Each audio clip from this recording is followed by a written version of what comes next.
What is up everyone? Welcome back to App Mentor. In this video, let me show you how to fix the Instagram app not opening. First, open your device's settings and go to App Management. I'm using an Android phone, by the way. Go to App Settings and use the search box. Search for Instagram and tap on it. Next, scroll down and select Storage. Tap Clear Cache, then go back and select Force Stop. Confirm by tapping OK. Now open a Play Store or App Store. Click the search box and type Instagram, then hit enter. Next, update the Instagram app and restart your device. After that, launch the Instagram app and see if the issue is resolved.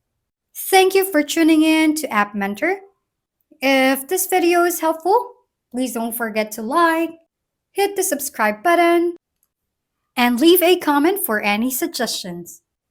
See you on the next video!